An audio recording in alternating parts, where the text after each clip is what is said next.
Hey everyone, welcome to the PC Perspective Podcast. This is episode 547 being recorded on Wednesday, June 19th, 2019. I'm Jim Tannis. I'm Jeremy Hellstrom. I'm Josh Walrath. I'm Sebastian Peak. And we're glad you could join us this evening. We record the shows live Wednesdays normally at 10 p.m. Eastern. That works out to about 2 a.m. UTC Thursday morning. And you can join us at pcper.com/live, where we have the embedded YouTube and YouTube chat and video. And to be notified when we go live so you can join us, we send out an email about an hour or so before our live shows. And that mailing list is at pcper.com/subscribe. It's not a marketing thing. We don't use it for anything other than to notify you of our live events. So feel free to join us there. And of course, if you want to support us here at PCPer, you can join us over at patreon.com/PCPer, where you can make a monthly contribution that helps us out. And we do the little thing, a tradition. If you've been watching for a long time, you'll remember the tradition is if you become a new patron during the show or increase your pledge during the show, edit your name field. And before you make your pledge, I'll get an email and we will read your name or whatever you put in that name field live on the air. So it's a good way to either just show your support or have a laugh at our expense by putting something embarrassing in there. And of course, if you want to get your hands on some PC Pro merchandise, and who wouldn't, head over to joshtech.com. That's JOSHTEKK.com, which is our Teespring store, where you can get a t-shirt, a mug, a poster, with our logo on it. You get something cool, we get a little cut, and it really helps us out. So we'd appreciate if you check that out there. But let's dive into the show. Last week was a bit of a lengthy episode. I think the raw video was about 3 hours. We cut it down to about 2 hours and 20 minutes, I think, for the final edited version. So quite a show. That's great. How did you guys do that? I mean, did you have like empty gallon milk containers underneath you that you just kind of got forward in your seat? You play it where it lies. Secret, Josh. That's play it where it lies. Yeah, there was chafing. Yeah, but we appreciate those who stuck with the live show last week, and we'll hopefully not be anywhere near as long, just because of the shorter week this week and just less exciting things to talk about. But let's jump in. First off, we've got a sort of a review. Intel, they announced it, I think, at the end of, or around Computex time, I think that's when they announced this, but they ended up releasing a tool, an overclocking tool called the Intel Performance Maximizer. And this is a one-click, and I literally mean that one-click overclocking tool, sort of like what you'll get in motherboards, like the AI suite, I think is what they call it for ASUS motherboards. I can't recall the exact names, but ASUS, Gigabyte, ASRock, MSI, they generally have these tools that sort of do an automatic overclocking. And the way it works is it will detect your processor, detect your system configuration, boost the voltage and frequency up one notch, test for stability. If it works, go up another notch, test for stability, and so on until they hit instability, and then bring it back down, and that's your overclock. And this does something similar. The benefit is that those other tools generally, I don't know if you guys have had any experience with them, but in my experience, they generally don't do a very good job with overclocking. You do get an overclock, but the voltage is usually much higher than it needs to be, or they don't reach the frequencies that you normally could. With this one, as we'll see, I tested it, and it's actually pretty conservative on what you end up with voltage. But let's kind of just go over basically what this is again. It's a free tool.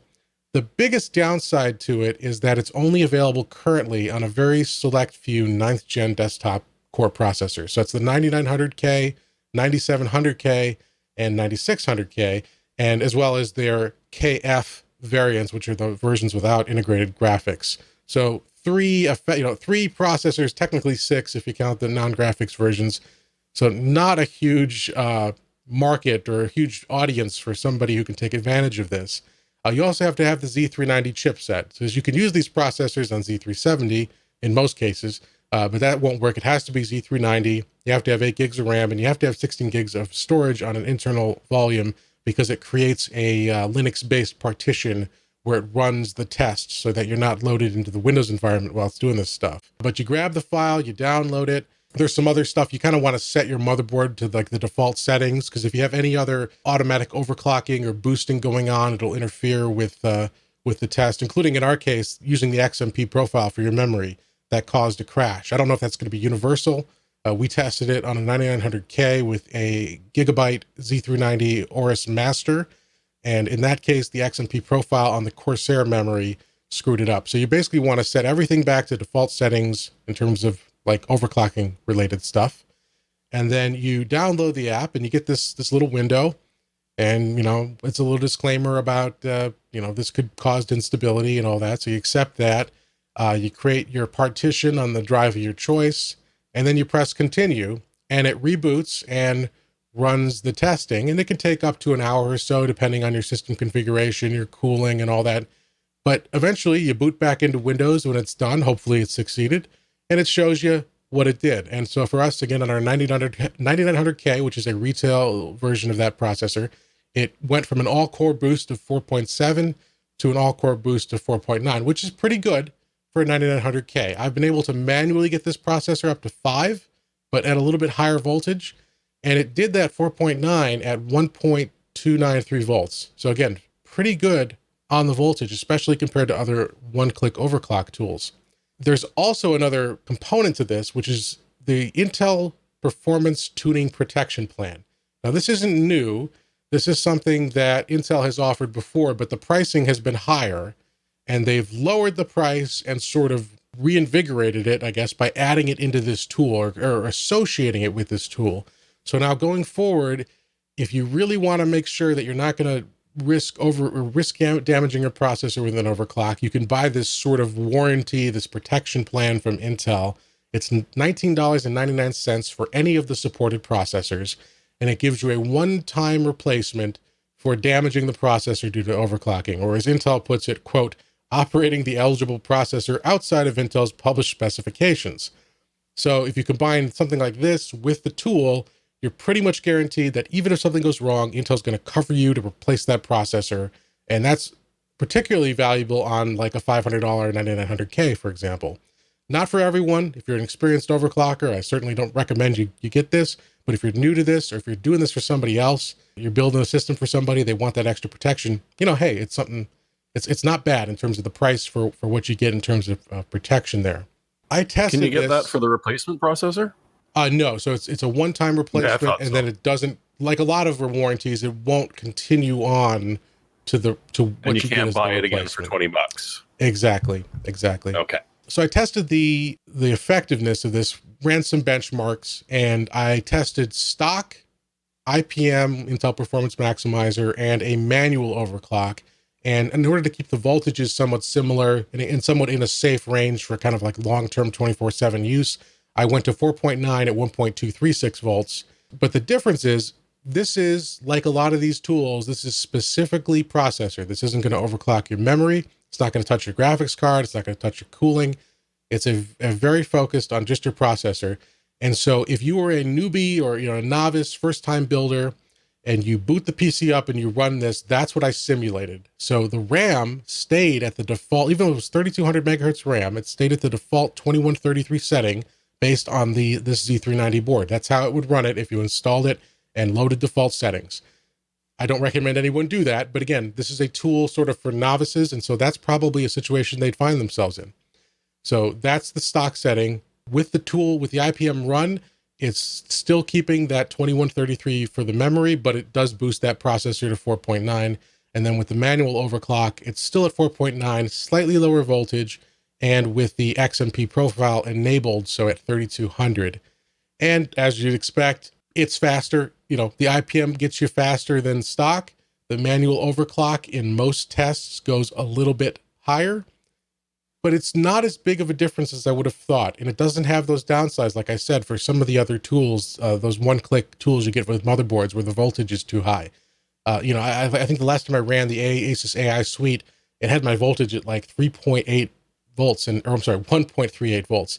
And that just wasn't something I would be comfortable with running an overclock 24/7, especially on something like an air cooler. So not bad. It's if you're comfortable doing manual overclocking, I'd absolutely recommend going that route, and you could probably get better than this. I try to do something very basic, something that would simulate what a novice would kind of do after a few minutes of Googling what they could find. But you're going to get a pretty decent result with this one-click overclocking tool, and it's free as long as you have a compatible processor. So I don't know, what do you guys think about this? It's if you really want to get into overclocking, you're going to get into overclocking. You're going to look into heavier duty cooling. You're going to look into what the guys do with the LN2. I mean, you're not going to probably do it yourself, but you're curious what they do and how they get to that point. And with this, it's looks like it's one of those one-touch overclocking that, yeah, as Jim mentioned, it doesn't yank up your V-core way high just to get a couple hundred megahertz. And, ASUS and MSI are praying that your CPU stays stable, even though it's going to get super hot. So it's a nice kind of in-between thing. And I think that the warranty for $20 is interesting. I don't know if it's going to be widely used, but maybe one of those LN2 guys who's really going for something is like, I'm going to buy the optimizer and the $20, and this way I get a replacement. Yeah, from what I've seen, there's no limits on what would happen in that situation. I don't think that would be a prohibited claim if they wanted to make that. So we'll see. Yeah, I don't know. It just delitted itself.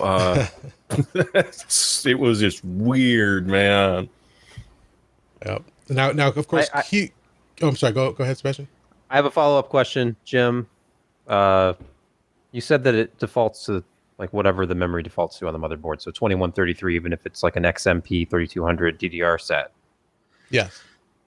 Is this Intel saying memory speeds don't matter?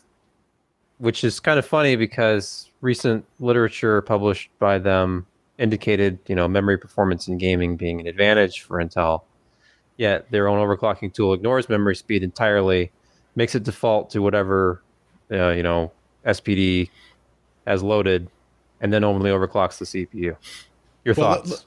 Let me clarify. So it doesn't default the memory. It doesn't touch the memory.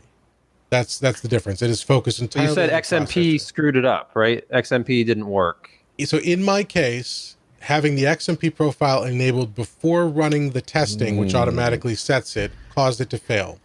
I defaulted to the regular profile, or load optimized defaults. Okay. Then it worked, but then I could go back in, and after it was set, and turn XMP on, and that worked. All right. But you could also have manually overclocked the memory too, right? Yes, right. Okay. They should get in touch with the people that designed XMP and see if they can figure that out. Right, yeah. I mean... The call is coming from inside the house. Yeah. But it's... I'm lazy, but I've got good intentions. So I could see this being good because I can click it, walk away, come back, as you say, up to an hour later, write down what my values are and say, okay, so one day when I am going to actually get around to manually overclocking this thing because I find some spare time and energy, at least I've got a starting point to push off of, or much more likely I'll just continue to run it at that in perpetuity. Yeah, exactly. And that's what a lot of people recommend. Prior to this coming out, a lot of people recommended in terms of these other tools from like motherboard manufacturers saying use it as a starting point. But even then, if you weren't comfortable enough to get in there and tweak the voltage or know what that meant or how to do that, I still wouldn't recommend that, because if you end up leaving those voltages, they're probably going to be, it may not be dangerously high, but it's higher than you need for the frequency you end up with. And that's just going to increase your temps and lower the life of the processor. So of the tools that are out there that do this kind of stuff, this one I think is the best, but only if you have one of those compatible processors. That's, again, the big limiting factor. There's not a lot of people out there running these 6 processors just because they're so relatively new.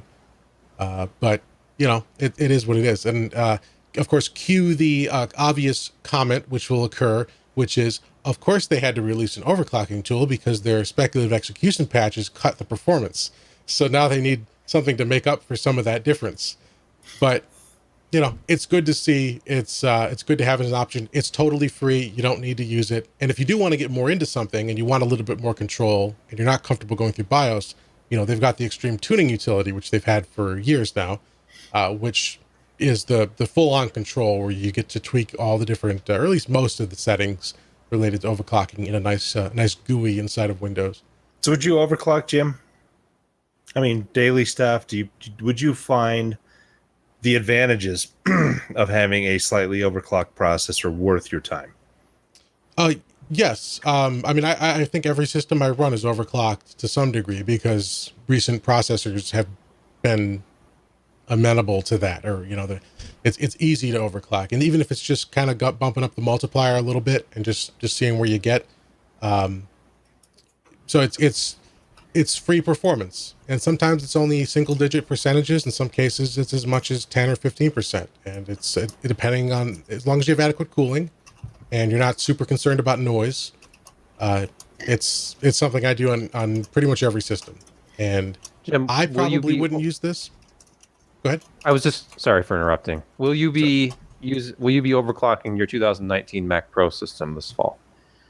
I don't believe I'll be allowed to, but if I were, allowed to, you got a soldering iron. You can do things.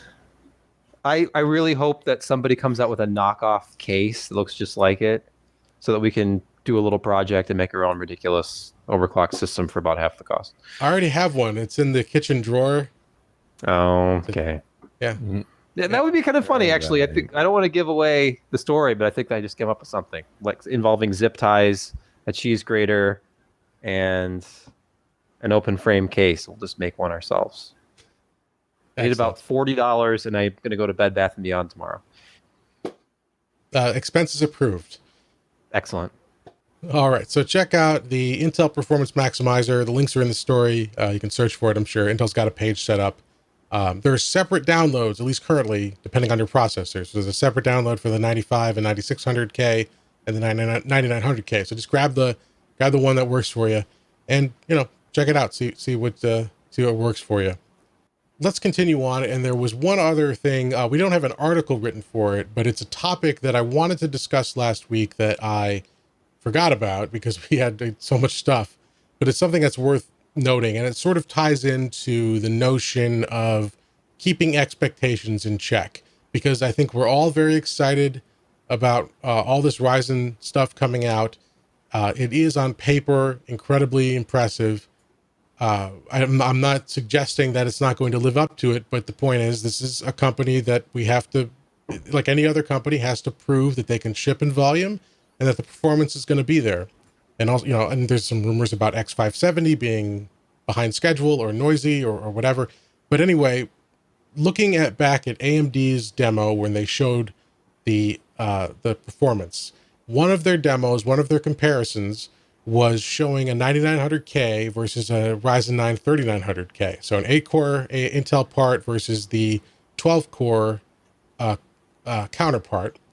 And if I can see the video or switch over to the YouTube here, they had a demo where they were showing them gaming side by side and saying, oh, they're pretty good, about pretty comparable. That's pretty good gaming performance for a 12-core part. And it is.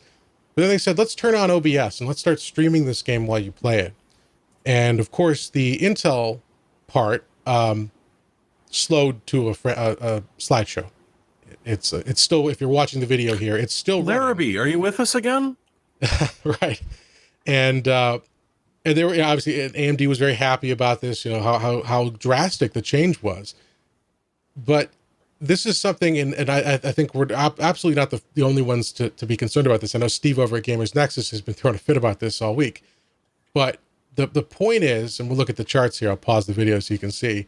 They say the Intel part goes to 1.6 frames per second while you start streaming, while the AMD part continues on, no problem. The problem is, that's a scenario that's never going to happen. No one who buys this class of hardware and is going to stream is not going to use a hardware accelerated encoding for their streamer. They're going to have an NVIDIA GPU in there with NVENC running, or they're going to have an AMD GPU now that that's supported there, or they're going to be using QuickSync if they can ever work out the drivers with OBS, at some point. there's going to be a solution there. So obviously, AMD is going to show their product in the best light. Intel has done similar things in the past by framing arguments in ways that aren't realistic necessarily. But this was something that was particularly strange because it's just a situation that's just never. It's just there's nowhere anyone's going to buy a processor, a $750 processor, or in the 9900Ks. I'm sorry, a $500 processor, or in the case of the 9900K as well, a $500 processor. They're not going to buy that level of hardware, that class of hardware, and be streaming and not have some other option to encode the video. So that's one of those. Okay, it's great. They got a big applause. It is a drastic difference. If you do find yourself in this situation, my God, of course, buy the AMD part. But really, is there anyone out there who was going to be there? So this was something I intended to point this out last week. And several people, it's not just us, are calling out AMD for this particularly egregious example. Yeah, but it's useful knowledge to know of where the limits are of certain processors and what yours can do at the similar price point, with software that's actually available, and people can utilize that if they choose to. I mean, obviously most people will not choose to do the ultra slow setting. I can't remember, slow something, whatever they call it in OBS. But I mean, it's still something that's selectable. Someone, if they choose to do it, can do it. They probably won't, but it's there. And so I'm not trying to excuse AMD, but I mean, they went well out of their way to find a use case scenario that had such a massive difference in performance, because this 8-thread unit just simply couldn't compete with a 12-thread or no, it was 16 versus 24. I can't remember what. This particular one was 12 on the AMD side versus 8 on the Intel side. Yeah. So it's you need to take it with a grain of salt, because the average streamer who's playing World of Warships is not going to be utilizing that setting. They're going to do something totally different, less power hungry. Quality may be a little bit down, but I mean, if they're worried about that, you get some other solution that will accelerate and improve that, and not bog down your 8-core processor with that. Yeah, and that's... I mean, it's value added, but it's, and I don't think it's sneaky, but I mean, it really is a very pointed use case scenario that is extremely unlikely to be enabled. Yeah. And that's my big concern, or my big issue, is there are so many situations where this class of processor, like looking down the upcoming product lineup at every price point and looking what AMD's got lined up at that same price versus Intel, there's so many things you can do with AMD with those higher core counts. This is something you can do. It's just not something you will do. And so that's, focus on, and I think they did in other parts of the presentation, focus on the actual stuff that you're going to want to do with this processor. And that's, I just want to be clear too. AMD is getting all my money this year. Like, next system's going to be buying AMD, and we're going to be testing AMD. We're going to be making sure their claims are held up. And if they do, that's incredible. I'm going to be packing all of my next systems with AMD parts, and be happy to do so, because I love to see competition. So, but just don't, this kind of stuff we can do without. We can move beyond this. I think that was showmanship more than any type of value to this very exciting processor. Well, as North Ranger said in chat, I mean, their PCI 4.0 benchmark was... Yes, that too. I mean, it's true. PCIe 4.0 is faster, and it's going to be faster in that benchmark, but...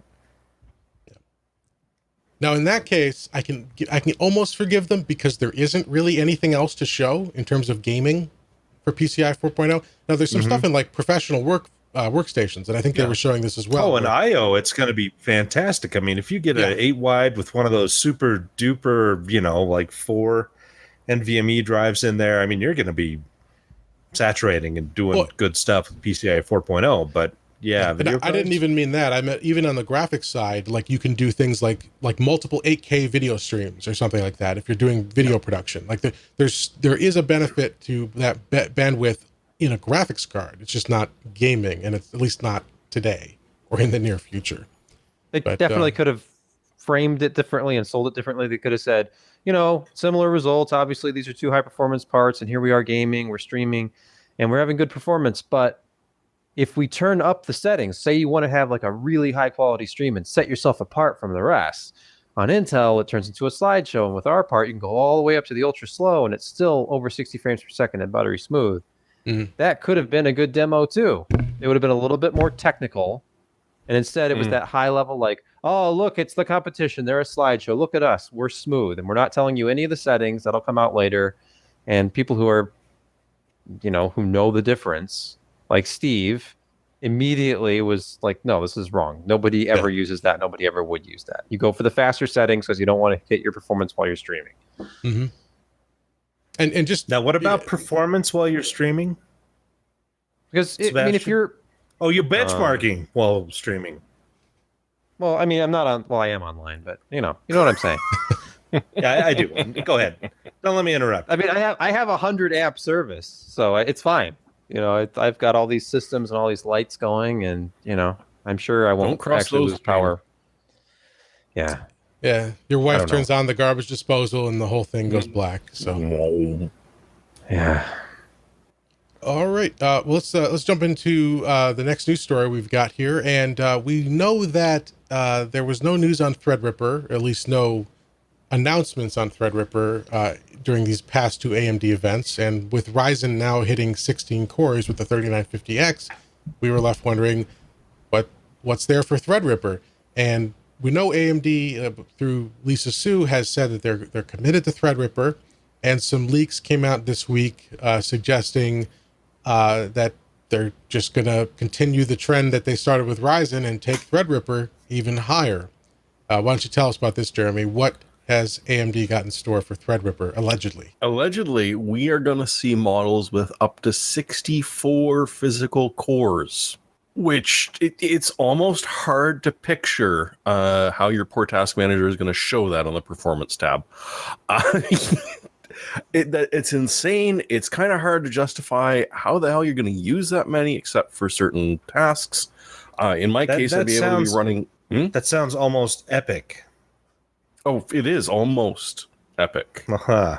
But we've been hearing higher possible counts with that, which at a server, it's like, yeah, let's just run 100 VMs on a chip because we can.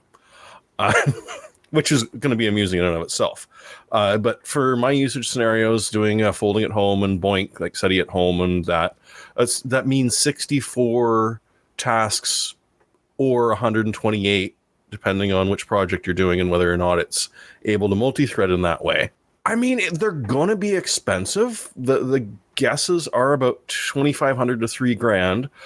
But when you look at Intel, which doesn't even have core counts that high, you're already approaching those prices, which it's crazy.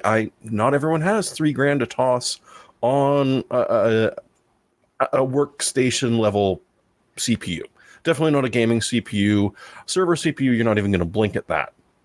So it's an interesting piece of the market, which is just beautifully overkill. And along with this comes the rumor, of course, that the X599 is going to be a thing. Again, with really sparse details. We've got nothing even on the process. Like, will these new Threadrippers be on the 7 nanometer? Will they be on an older process? What kind of frequencies are we talking about? What kind of frequencies are each core able to maintain? And same deal with the X599. Is it going to have PCIe 4.0? Chances are yes, but we don't know for sure.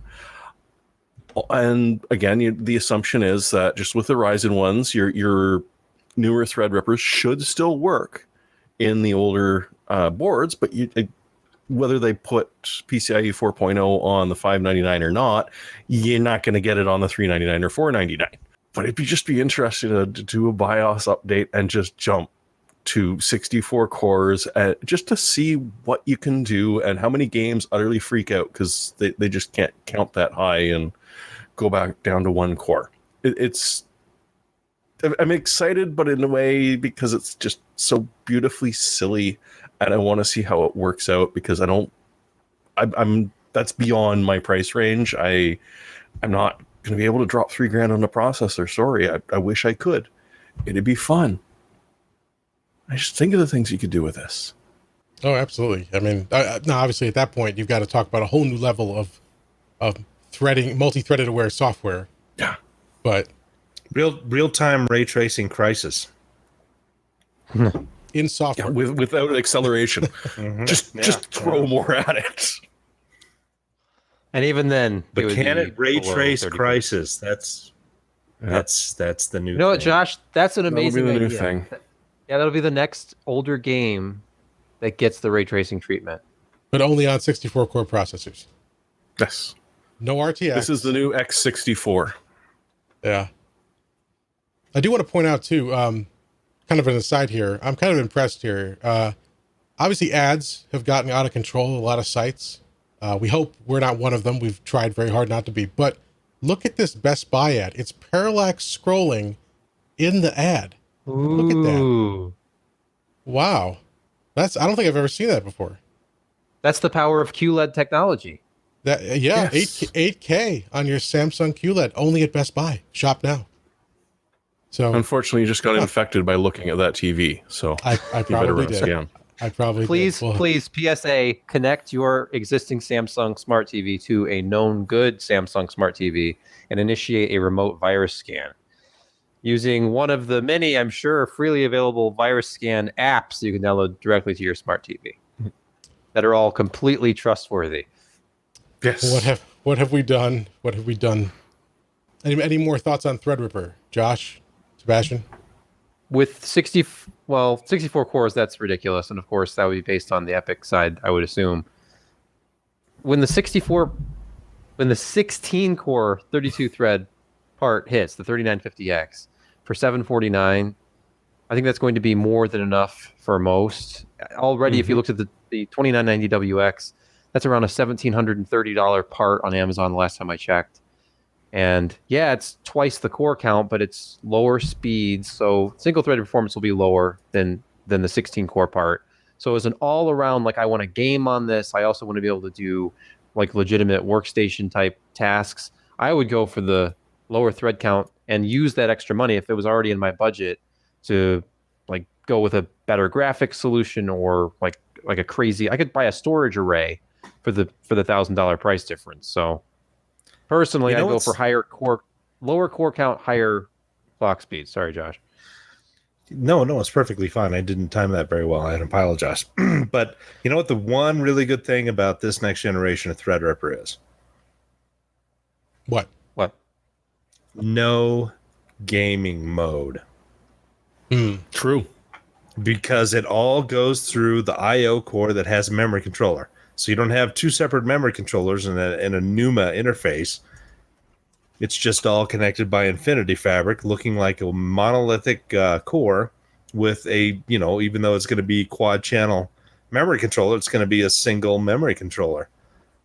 I mean, wow, that's kind of massive. So people who are building workstations who don't want to pay the epic price, this is going to be, it's going to be a significant, I mean, they may call, be $1,000, $1,500, $2,000, but if you can get a $2,000 64 core, 128 thread with quad channel memory performance, that's going to be a no-brainer for a certain section of workstation group. And then you can run the Intel Performance Maximizer to eke out a little bit more performance. On your Threadripper, yes. Yeah, Don't but with confuse- 64 cores, just think of how that expands. I mean, 100 Yeah. megahertz here, and you've got fucking real power. Yep. Make it up in volume. All right. Let's move on to the next story. We've got news from our sort of enterprise or supercomputer news, I guess, from NVIDIA. They were at the, what is it called here? The International Supercomputing Conference that was held last week in Frankfurt. and they announced that they're bringing support for their supercomputing processing CUDA AI machine learning platform to ARM processors. They're already in x86, obviously. They're already in IBM's Power platform, and now they're adding support for ARM, which they're going to have fully available by the end of the year, they said, rolling out various support for different libraries in the meantime. And this is a big deal in terms of, as NVIDIA said, they're providing flexibility. They weren't in the most recent announcements for the most powerful supercomputers. AMD is going to be in the 1.5 exaflop system coming to Oak Ridge, and the I can't remember the name of it, but the runner-up to that is going to be an all Intel powered system.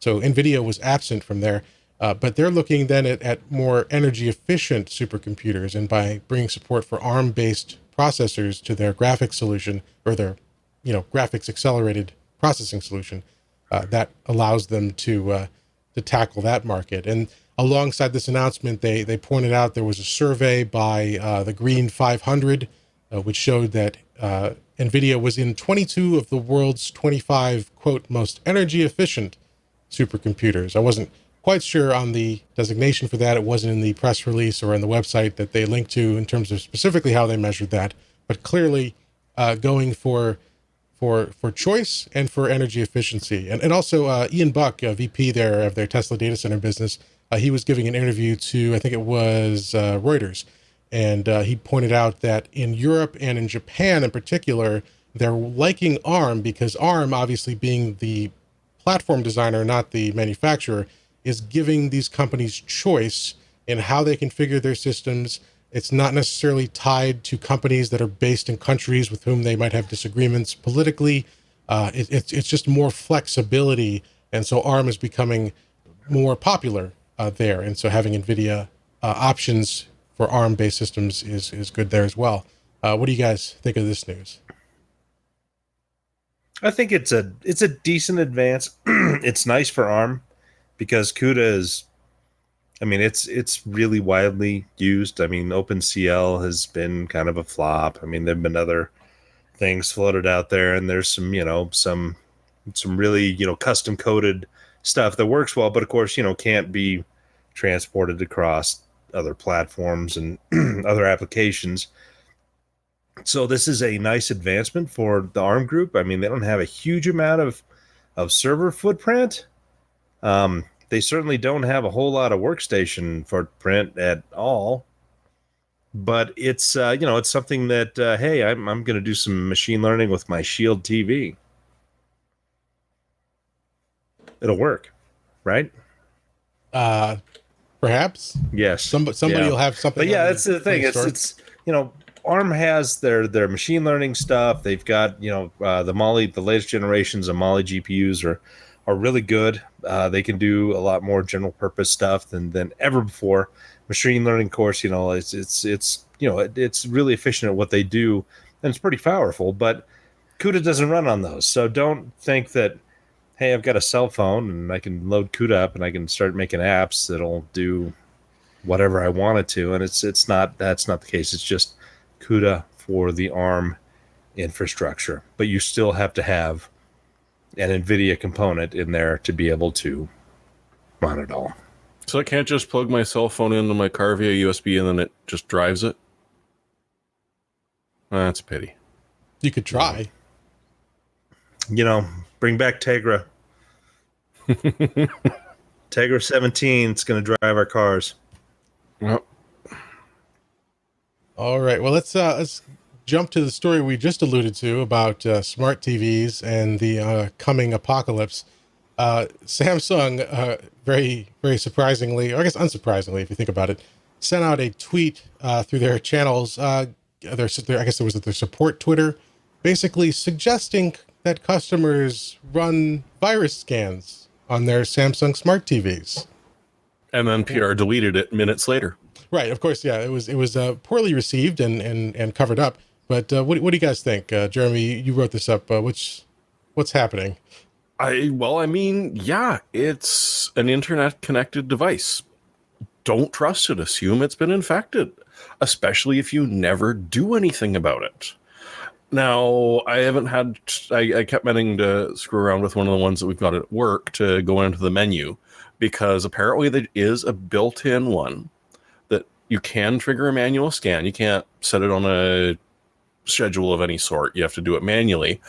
And I didn't get a chance to look to see, when I'm doing a systems update on one of these bloody TVs, does it include virus definition updates, or are we looking at a factory default setting of it's just sort of comparing what it knows the TVs should look like versus what it does now, and Lord help you if one of your software updates it disagrees with.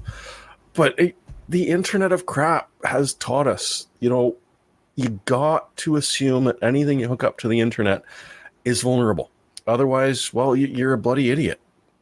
There's no other way to say it. Your toaster is spying on you if you don't protect yourself from it. Or at least if not spying on you, it's running a botnet or mining coin for someone. So honestly, that kind of segues into that joke. Like I laughed, my wife laughed, the toaster laughed, I shot it. Yeah. Wait, your wife or the toaster? They don't specify. We don't need, Yeah, we don't need to go into details about that. The shame is, because I had to buy my parents a new TV a few months ago, you can't buy a dumb TV anymore. I mean, or if you can, you got to really look for it. And if you find it, it's not going to have like any other feature you want, like good picture quality or 4K. Or HDR or anything. Yeah, all the high quality televisions have smart features that come standard. All the mid-range and even lower end ones that have any type of decent feature set have smart features built in. And, in a lot of cases, you load it up and you get a message right off the bat saying, we're going to be looking at what you watch. Like, we're not giving you a choice. We're going to be looking at your data. But do you want personalized ads with that? And it's like just very, very disconcerting. If you can find it in the menu, we will turn off the audio monitoring. Yeah. At least until the next update. Yeah. Well, at least you have the peace of mind of having told it to turn off the audio monitoring. Right. It was Nilay Patel. He tweeted something about this because I know The Verge ran with the story and they had a screenshot of the Samsung tweet that was deleted. But he had done an interview, I don't know how long ago, maybe around CES time, it might have been a year ago, with Vizio's either their US head or the CEO, and they was talking about the business model of selling smart TVs in the current era, and it literally would take selling at a higher price to maintain margins that they can sell a smart TV for. It's not about buying a premium TV that offers smart TV features. Every TV, even the cheap ones, have these smart features because that's how they're subsidizing the cost of the TV. It's like bloatware on a laptop. They are selling your information that is gleaned from your viewing habits, from the things you watch on your TV, and maybe from whatever else they're collecting with, voice recognition. So I know that my LG TV every once in a while asks me if I want to enable voice recognition and these other controls that came with it. And I've always declined all that stuff, but there's certain things you have to accept before you can even use the TV. And that's why the TV apparently costs what it does and gives them the margins that they want. Not that these things are not high margin for these companies, but the Vizio head at least was saying that the prices would have to be higher if they were to take away the smart features now. So I'd pay it. I mean, obviously no one else would, but man. Would you pay $100 more for a TV that was just completely offline? I'd like to take a thumb drive to my TV for firmware updates. That's all I want. I don't need it to be connected to anything. Well, not even that, but because they've built the smart UI or operating system now controls everything too. So if you don't get a really good TV with a fast processor, it's slower. I mean, like we've got a Roku. It's a Sharp Roku TV. So it's the Sharp brand with the Roku built in the guest room, and it's slow as hell because it's just some crappy, SoC they put in there, and it runs so much slower than an external Roku. And we bought it thinking, okay, we don't need an external Roku now, but the experience is crap. So yeah, I take a dumb TV and then let me put whatever box I want on it. But it needs some CUDA cores on the ARM processor in that Roku box. Yes, right. But I haven't upgraded my TV in forever because honestly, I just don't care. It is dumb as a brick, and I've got an external Roku on it, which performs perfectly well. It's got external power, which is a mite annoying, but not horrible. But it doesn't impact the performance at all. It's getting regular security updates for the most part, and I can just unplug the damn thing if it starts, choosing my shows for me. Honestly, like, just even from a security standpoint, I would love an option to say, I'm taking this bloody TV offline, and the only upgrades that I'm doing are via the maintenance USB port, where I will plug something in and trigger a flash process to update it. And I'd be much happier with that. Yeah, but unfortunately, we'll never. That ship has sailed. We're done. We're screwed. But if you got them, run your virus checks, or just cut the wire, don't connect it to your network, and just hope there aren't any critical bugs in there that would need to be fixed with the software update. And we're going to take a quick break to thank our sponsor this week, and that is Clear. You guys, if you've listened to the podcast, you know that I've been using this service for several months, pretty much the first half of this year here. I absolutely love them, and I think you are too. You're going to love them too. Clear is about helping you get where you need to go faster. Security is just a part of life now. It's there at the airport. It's at the stadium. It's at the places you want to go. And for better or worse, it slows you down sometimes. It's unpredictable. It adds to your time getting into the venue, getting into the airport. It adds stress to your life. Get rid of that. Get Clear. Clear helps you get through security faster by making you the password, by replacing your physical ID with biometric security. So you leave the wallet and your ID in your pocket, and you use your fingerprints, your retina scan to get through the line. Here's how it works. You go to a place that has a Clear location, and there's over 50 of them now in the US at airports and stadiums. And that includes, and I'm so excited to say, because they just joined recently, the Cincinnati airport. So happy for that. You go to a Clear location, there's the regular security line, and then there's the Clear line. You go up to the Clear line and you scan your fingers, and they take you right through security. You still have to go through security, but you go right to the front of the line and do whatever it is, depending on the venue that security requires, go through the metal detector, scan your bag, whatever, and then you're in. You're not worried about missing your flight if you're running late. You're not stressing out. You're not having to just stand there and wait in line for an hour or however long it takes. You get through faster. And for me, in my experience traveling at airports, it has saved me hours and hours of time, and even more important, stress. Because when you do run late, when you're about to miss your flight, you've just had a stressful meeting, whatever, you don't want to worry about the thought of having to run to your gate. You can get through security, take your time, and not worry about it. And that's the benefit of Clear. You go to the Clear website, you go to clearme.com/PCPer, and then you use promo code PCPer when you sign up. That will get you 2 months to use the service for free. You enroll, and then once you're enrolled on the site, you go to any Clear location. Like I said, over 50 of them at airports and stadiums around the country. Complete your enrollment by showing your ID, scanning your fingerprints. It takes only a couple of minutes. And then once you're enrolled, you can start using the service immediately. So the next time you go to the stadium, to the arena, or the next time you're going to catch a flight, you don't have to worry about security. You get through in minutes, if not seconds, and it really improves your travel experience. When you're enrolled in Clear, you can enroll up to 3 family members at a discounted rate.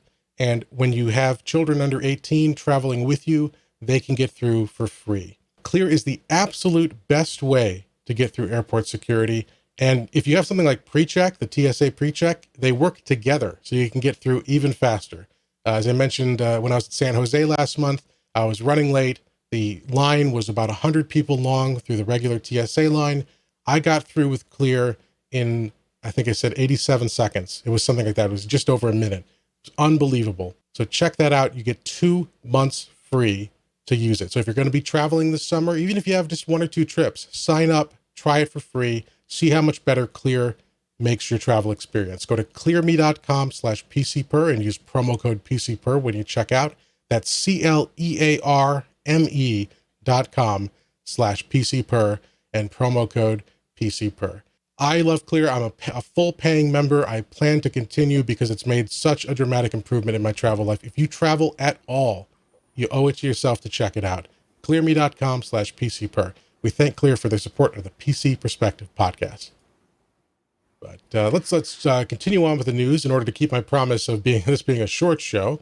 We've got some new systems coming out from a number of companies, obviously with all these new Ryzen parts. And one of the companies that sent out some information this week was ASUS.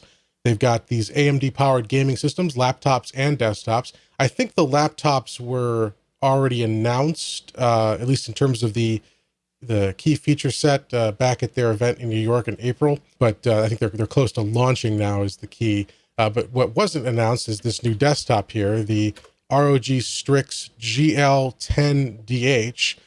It's a system based on a Ryzen 7 3700X up to GeForce RTX 2070 graphics, 32 gigs of DDR4 memory, of course, an ASUS motherboard, in this case, the ASUS Prime B450MK, so it's the B450 chipset. And you can get multiple storage options. They've advertised a 256 gig NVMe SSD paired with a 1 terabyte mechanical drive. And then again, rehashing the laptops, we've got the Zephyrus GA502, which is a Ryzen 7 3750H system. That's their third gen Ryzen mobile that came out at the beginning of the year, with up to GTX 1660 Ti graphics, 32 gigs of RAM. And then they've got the TUF series.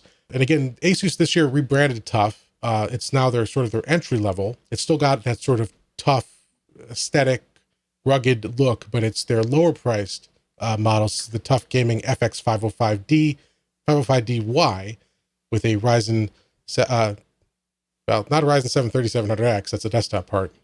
Ryzen 7 3750H up to a Ryzen 7 or a Ryzen 5 3550Y. So some good options from ASUS, their own branded desktops and laptops. And then continuing on real quick, we've got an announcement, or at least an updated review, I guess, on the Dell XPS 13. This is the latest version of this laptop, which has been out for a while. And it was the Inquirer who did a review of this. What did they think about this laptop, Jeremy? Well, the rose gold is an interesting choice. Some people love it. Some people absolutely despise it. And one of those group is right. I'll leave it up to you to decide which one. But I mean, honestly, if you looked at it, you would not be able to tell the difference between it and the 2018 model. It looks almost exactly the same, but honestly, like, as I put it, if it ain't broke, don't fix it. It's a perfectly brilliant design. They've gone fancy on the keyboard, but not. Hey, they put the webcam up top. That was in one change. That's huge. Yes, it is. No more nose cam. And as you can see, the bezel did not get that much bigger to accommodate it, but it's because, God, I don't want to see nose hairs. Like, I've got enough of my own as it is in the mirror in the morning. Apart from that, just about everything is sort of the same, except you've got a nice refresh on the processor. And although the other nice thing is that you can go, depending on your price tag, you can go with a standard 1080p screen, or they do have a 4K touchscreen model, which, is interesting. I mean, encountering Windows and how it does icon and interface scaling, it's going to be a bit of a fight for something of this size, a 13-inch 4K screen, but for those with good enough eyes to do it, it's going to look absolutely gorgeous. The pixel density on it is insane. And strangely enough, they still won't buy them for us at work. I mean, it's a Dell. Yeah. I bought it's one not of these. thick enough, man. True. I bought one earlier this year, and unfortunately I had to return it right away because I got it. I started doing Windows updates, as one does when they buy a new computer. And, at some point, halfway through those updates, it completely froze the system on boot. It was some sort of driver firmware issue. I pulled the NVMe because it is thankfully a removable NVMe. Put a new one in with a fresh install of Windows. Still crashed. Still froze. And at that point, I had no more time to troubleshoot. And also, it was a brand new $1,500 laptop. I didn't want to go too far with it, so I just sent it back, and we'll probably revisit it at some point because I did love that the form factor was nice. It's a very nice, well built machine. It just mine for whatever reason had an issue. The we had that at work earlier this year, that these new laptops we got with the 8000 series Intel, that the Windows Intel, SATA, the RAID drivers, what do they call it? I can't remember. Rapid. It's their specific, rapid RST. whatever. Yeah, rapid storage. The stuff that Windows installs automatically caused our machines to just crash. And so I had to go through and get the every like once every 5 crashes, it would actually be able to do a mem dump, and then you can take that and analyze the mem dump and see what caused the issue. And it was the Microsoft downloadable RST driver, and you had to go to the Dell site and install that before you did updates. Otherwise, it just wouldn't run, or it'd run for a while and then it would just crash constantly. We figured out how software. to know. We figured that one out in that if you're running the Dell Support Assist, as horrible as the bloody thing is, it's good for one thing. If it fails to install that Intel RST, wipe the damn machine. You've got that update that's going to screw you 6 months down the road. As long as the Dell Support Assist will install their own RST, you're good. But the second that it fails, that bloody Microsoft SATA driver got in there, and she's toast. If not today, maybe tomorrow. Yeah, unfortunate. All right, let's finish up the news. We've got another story that popped up this week, although it looks like we've got some clarification now. But as was rumored earlier this week, there was some talk that Intel was reaching out to Samsung for help fabricating or manufacturing their 14 nanometer processors. And that's kind of set everyone got everyone all interested.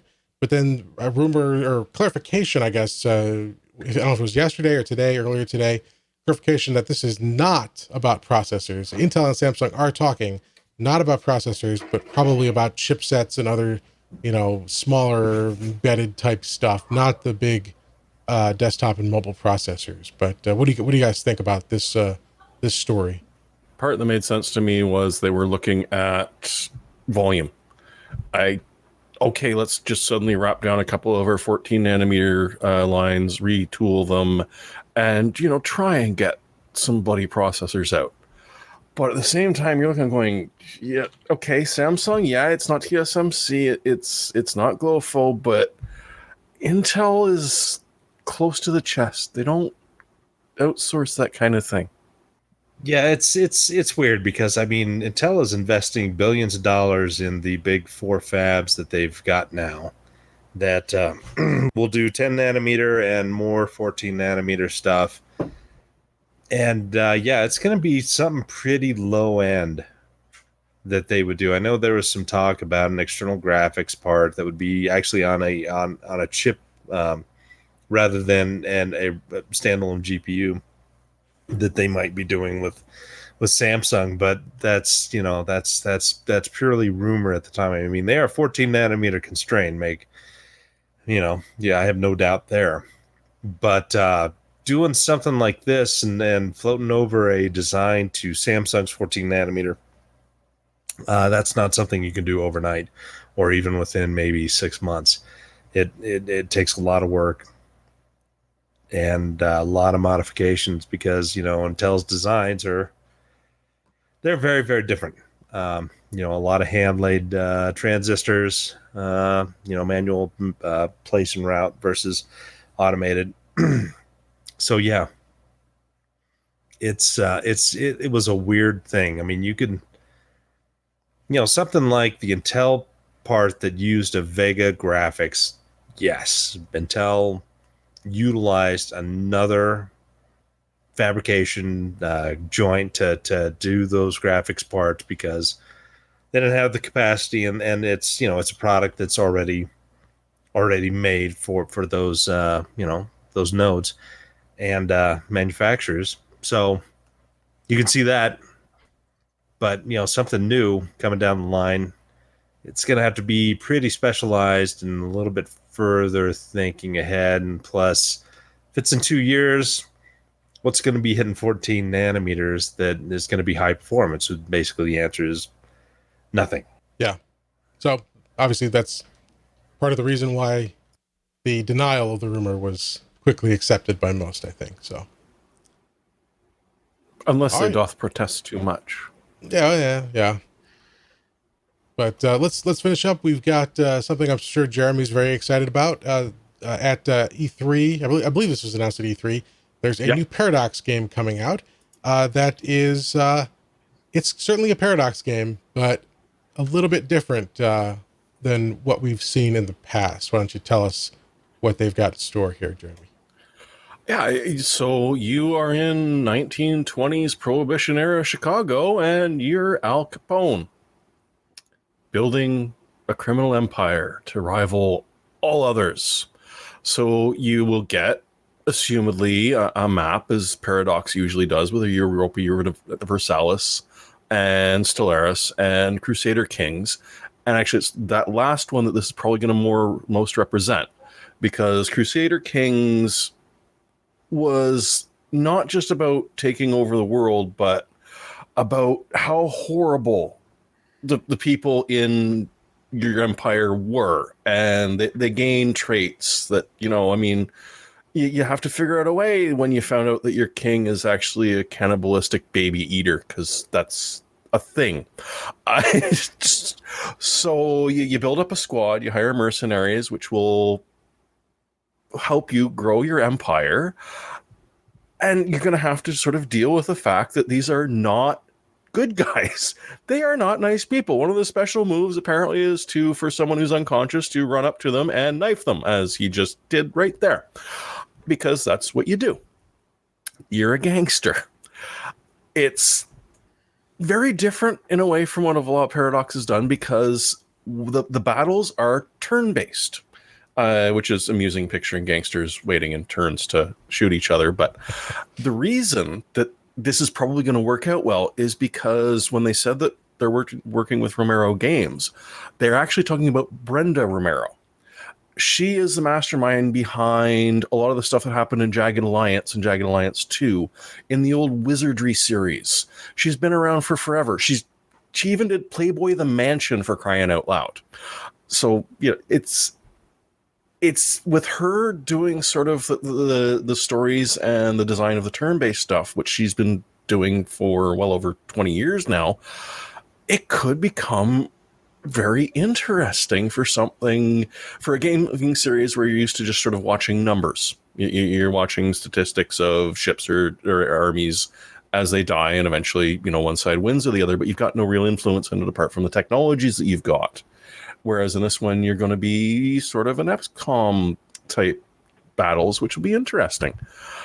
It's going to be a year out. They're talking spring 2020, so this will be teased for a very long time. But it just, it strikes me as kind of interesting to, take over Chicago and bring booze to the people. And just to clarify, I don't think we said it, the name of the game is Empire of Sin. Good point. So be on the lookout for that next year, spring 2020. And I'm still playing Stellaris. And I haven't even started Crusader Kings. I haven't played any of those. Hearts of Iron 4. Too many Paradox games to play. They're spewing them out like crazy. Yep. And I still got to get into World of Warships just to get Josh off my back. So I know he asked about that. I downloaded and installed it and immediately got destroyed in my first battle. Oh, you should have told me, and I would have done a referral, so you'd get some extra stuff, and I'd get some extra stuff. Oh well, I'll get a new account going, and we'll set that up. Oh, okay, all right. Probably shouldn't have said that. It's probably not allowed to have multiple accounts for the purpose of circumventing bonus content, but we'll edit that out. All right, let's. That's the all the news topics today. Anybody else have anything they want to cover before we jump into the picks of the week? So what do you guys think of the Super Leagues? The Super Leagues? Leaks. Oh, leaks. Oh, the new You- super card. NVIDIA You've read them, it Super. sounds like. What are they? Okay, so they're super versions of current stuff that fill in the gaps in price range that currently were kind of empty. And so it's far more granular with what you can get, but they're all being released apparently. Now, no, these are all leaks. We don't know if this is true. We don't know how NVIDIA is going to react to the 5700 release from AMD and how that all pans out. I mean, they've got some leeway in there, but holy cow, they're not lowering prices on anything. They're filling in the gaps and kind of raising prices in ways. But I mean, they're not actually raising prices, but from the leaks, it says that they're not lowering anything. This could change depending on how well the 5700 series does, but for the time being, with the information that we have and see, and that they're just going to be, higher bin versions of whatever with less things disabled, and yeah, let's just call it super, and we'll populate market prices that we have currently kind of ignored. So, what is it? $349 for a 2060, and the 2060 Super goes at $429, and the 2070 regular is still $499. So we're not seeing any kind of movement downwards. We're just seeing some holes plugged with these super parts, super pots. Well, No, I if the can't wait to 2060 order my. Super- Go Oh, ahead. you have to bring it back up again because I can't remember it all. Because I need the NVIDIA GeForce TU104A-400, please. Not the non-A400. Yeah, I don't know what they've got multiple things at the same port with a different name, and they didn't really explain that stuff. But all we know is that the super parts, they're just kind of plugging holes in market areas that we're not, serviced, if you will. Well, I just want to see if it exists, if that 2060 Super exists and it does come out at 429, if it blows the RX 5700 XT out of the water, we're going to have to see a price drop. I would love to see that card come down at 399. But I don't know. We're going to, it's, it really depends on AMD. AMD could be our kind of savior here or not, or they will collude and keep prices high. I don't know. I would like to see RTX prices go down because RTX prices are too damn high. There, I said it. Mr. Wong, tear down these prices. well, they are. I mean, $699. Come on, get serious. Oh yeah. All right, let's jump into the picks of the week. I'll start off first. I've got an iPad case, which may not sound that exciting, but in my experience, they're hard to come by. A good iPad case is hard to come by. Some of the Apple ones, they initially were good quality but overpriced, and recently are pretty crappy quality. Like they kind of fall apart way too soon. And then there's a bunch of cheap ones out there. I settled on this one. I got this initially for my son's iPad, and it's the Zugu case, Z-U-G-U, and it's a full coverage case, so it covers everything, seals up completely. It's got an Apple Pencil holder if you're into that. It's got a series of bumps on the back so that when you fold it around and make it a stand, you can position it at various angles. And because of those bumps and they're magnetized, it really holds it well so that you can, it's not going to flop around, or if you're trying to write or tap on it, it's not going to fall back on you. It's a nice case. I liked it for my son's iPad so much I got it for mine. They're available, I think, for all the recent models and sizes of iPads. It's pricey. It's $70. At least this one is. I think the one I got for his was a little less, but they're not the cheapest case around. But he's been using his for almost a year. I've been using mine for 3 or 4 months.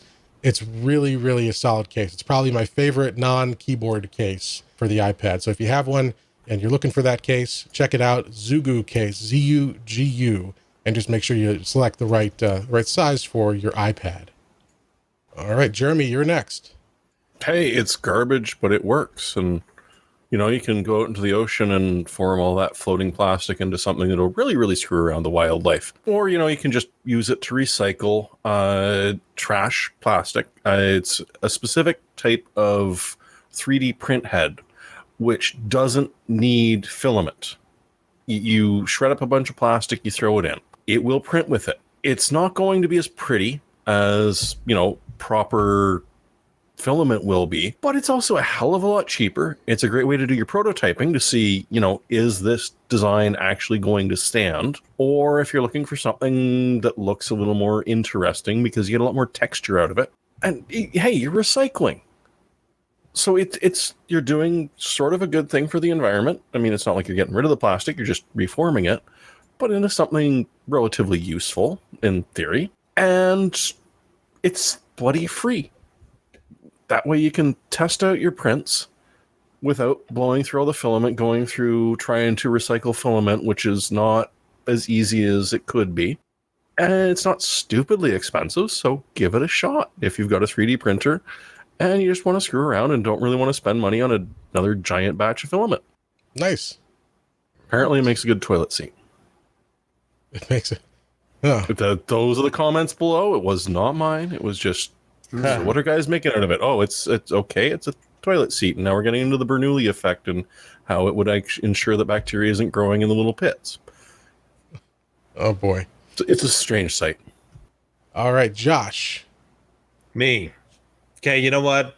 If you haven't gotten this yet, if you've not bought a product that has this as a bundle, if you enjoy these type of games, this is a great one. It is a massive area that is modeled pretty closely to the real Washington, D.C. Different neighborhoods, architecture, buildings, whatever. It looks stunning graphically. Gameplay is very good. It's not a terrible grind. At least when you're playing through it, it doesn't feel like one. I've had a great time so far playing it. I don't have as much time to play it as I want to, but it's what it is. But the graphics and environments are awesome. I mean, it really is.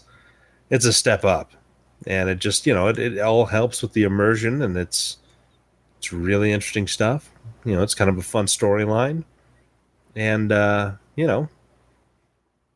is kind of a loot shooter in ways, but there's still a lot of strategy. There's a lot of fun and a lot of really interesting experiences that you have throughout the game. So, well worth the price. It's on sale now. Grab it. Enjoy you some Division 2. Decent single player or mostly multiplayer? No, it can be single player all the way through. It's just, it's you can unlock some areas where you actually have to have a friend, but you can do all the main stuff by yourself. Okay. And Sebastian? Well, not exactly PC hardware related, but something I just got for Father's Day from my wife. It's the Park Tool. And Park Tools, by the way, if you don't know, they're the company that makes a lot of the home, like bicycle mechanic tools. And they have like the bright blue as their trademark. They have these really nice home mechanic stands to put your bike up on so you can work on it up in the air and not like crouch over or get down on the floor to adjust a derailleur or something. And I've longed for one of these for a long time. You always see the really nice workbench when you go into like a bike shop. In the back room, they have one of these nice stands. So I now have one of these. It's the PCS 10.2. It's a newer revision of their old PCS 10. Folds up. It's fully adjustable. It's got quick releases to raise and lower the height on everything. It was expensive. It was $200, but I had looked around at some of the cheaper alternatives, and my wife was amenable to this purchase. So just ordered it on Amazon the other day, and it's amazing to actually have the bike like right up here. Anyway, is that a tiny bike exactly, or is it really like 180 centimeters tall? It's really tall. I don't know exactly how tall it can get. I think it gets close to about 6 feet. Yeah. Like the bike that I have on it right now is probably like the seat is at my head and it's not at its full height. So yeah, it's pretty big. Very good. All right. Does anybody else have any topics they want to cover? No. Ointments? No. No. Okay. Okay. He didn't say Well. topical. Oh, All right. Well, thanks everyone for joining us. Like I said, we record Wednesdays normally 10 p.m. Eastern, 2 a.m. UTC. We're glad you could join us. Make sure you head over to pcpro.com/subscribe if you want to make sure you don't miss a show. You'll find the edited version of the shows available usually the morning after we record at YouTube, and then through iTunes or Spotify, Google Play, all the places you can find a podcast. We're there. Or you can go over to pcpro.com/podcast where we have all the episodes and show notes listed there. So the show notes for all the links of the stories we talked about and the picks of the week and anything else relevant that came up. But thank you so much for joining us. As always, we hope everyone has a great week, and we'll see you next time.